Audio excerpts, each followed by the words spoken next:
Shalom, salam sejahtera buat kita semuanya, jemaat yang dikasihi Tuhan. Secara khusus keluarga yang telah berkumpul pada malam hari ini dan dini hari ini 1 Januari 2023. Sebelum kita mendengarkan renungan firman Tuhan, marilah kita bersatu di dalam doa.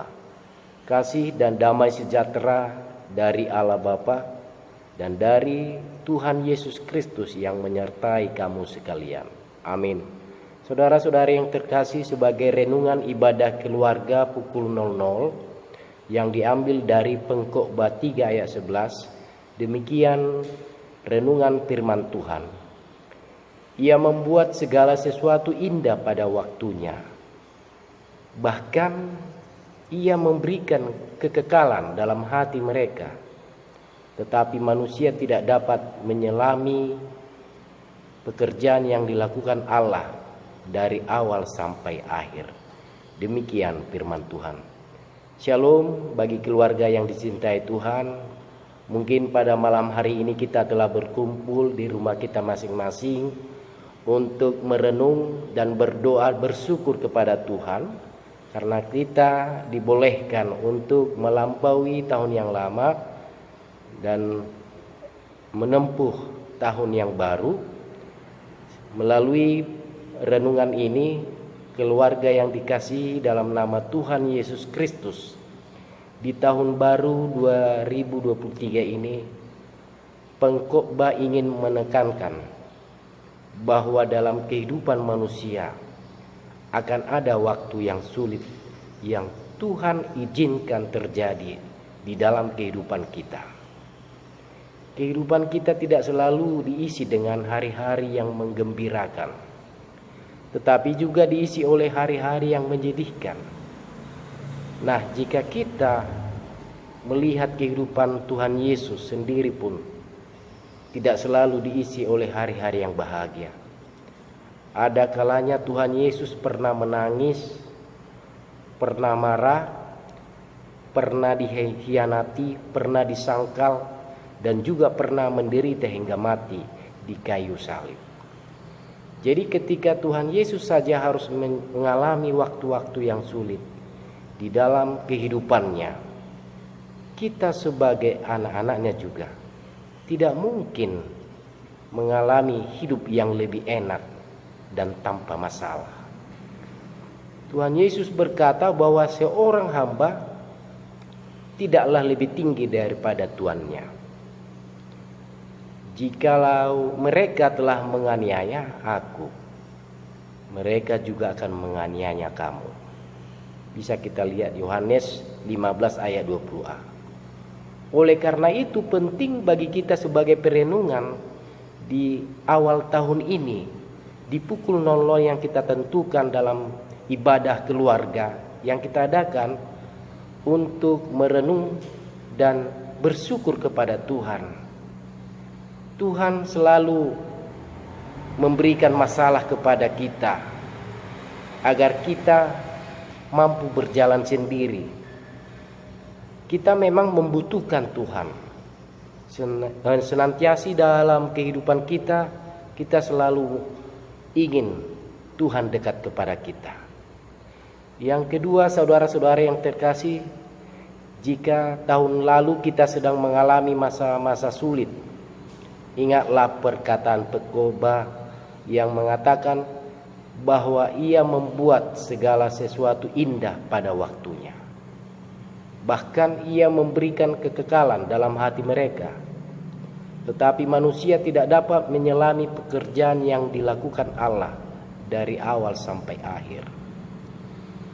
Pada tahun ini kita diajak untuk bangkit dari masa-masa sulit itu, di mana tahun ini gereja kita HKBP mengajak keluarga, mengajak semuanya warga jemaat mengerjakan keselamatan dalam tahun profesionalisme yang berdasarkan kitab Filipi 2 ayat 12, di mana berbunyi, "Hai saudara-saudaraku yang kekasih, kamu senantiasa taat, karena itu tetaplah kerjakan keselamatanmu dengan takut dan gentar, Bukan saja seperti waktu aku masih hadir, tetapi terlebih pula sekarang waktu aku tidak hadir.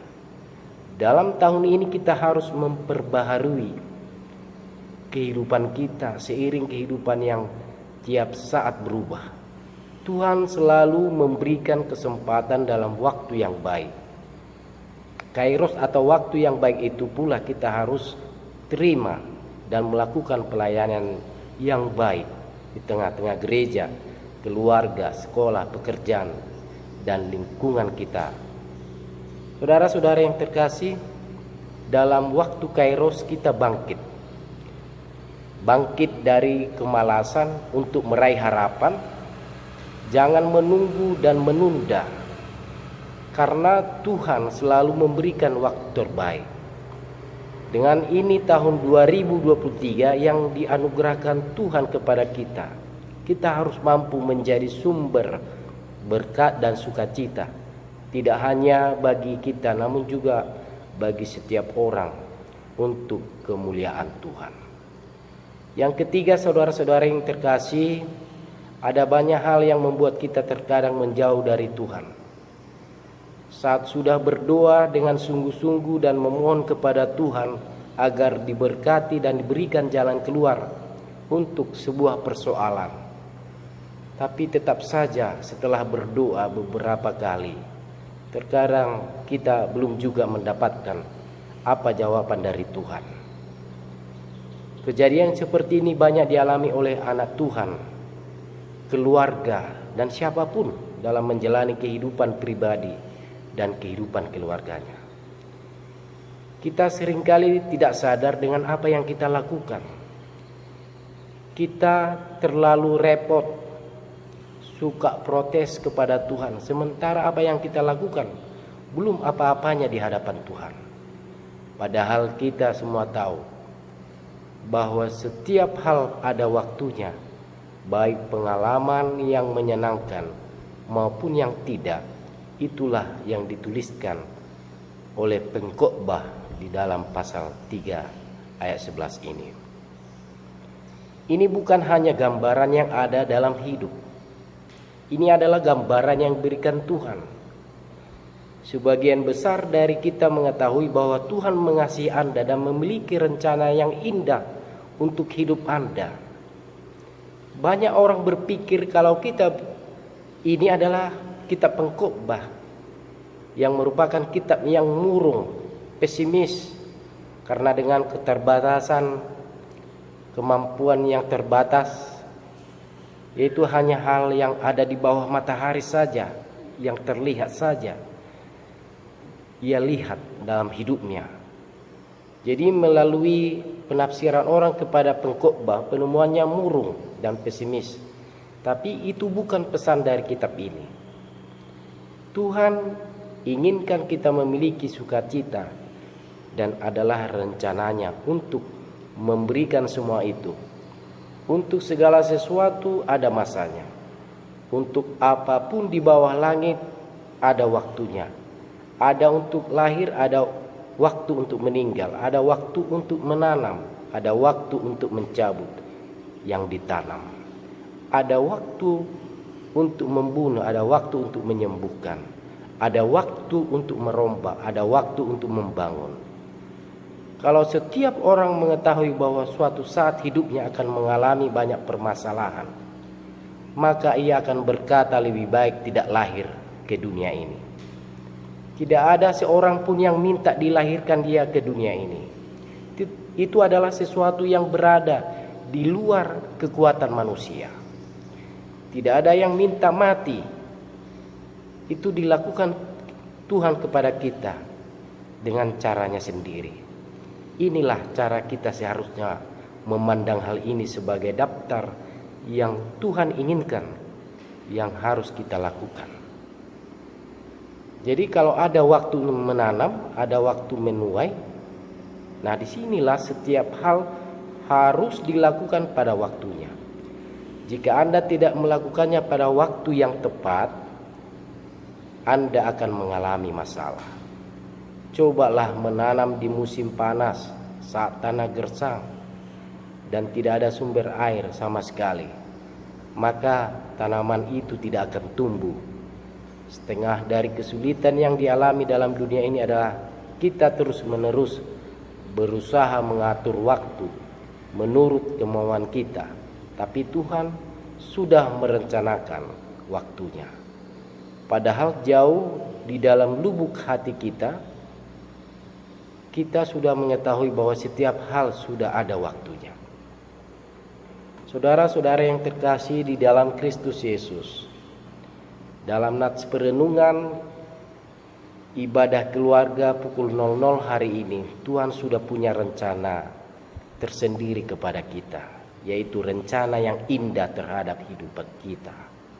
Serahkanlah segala sesuatunya kepada Tuhan. Masalahnya, apakah itu juga rencana kita bagi masa depan kita? Jika kita diberikan hak itu, maka tidak ada kesenangan sama sekali dalam hidup kita. Tapi itu akan menghancurkan kita. Tuhan tahu kalau kita semua memiliki rencana-rencana indah terhadap masa depan anak-anak dan keluarga. Lantas kalau pada waktu yang kita rencanakan keinginan tidak terwujud, apakah kita langsung berkata bahwa Tuhan tidak benar menjawab doa kita? Kita tidak bisa mengetahui semua jawaban dan misteri hidup. Itulah mengapa Alkitab selalu berkata bahwa kita harus mempercayai firman Tuhan dalam kehidupan yang tidak stabil atau dalam kehidupan yang tidak kita mengerti. Yesus mengatakannya berkali-kali bahwa hiduplah beriman seperti anak kecil.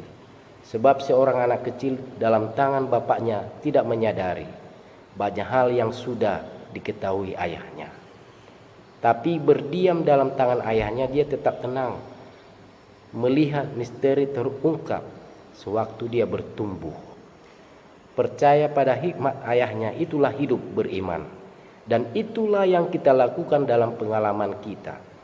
Berserah kepada Tuhan dengan sepenuh hati dan meyakinkan diri bahwa Tuhan akan menjawab segala keinginan kita tepat pada waktunya.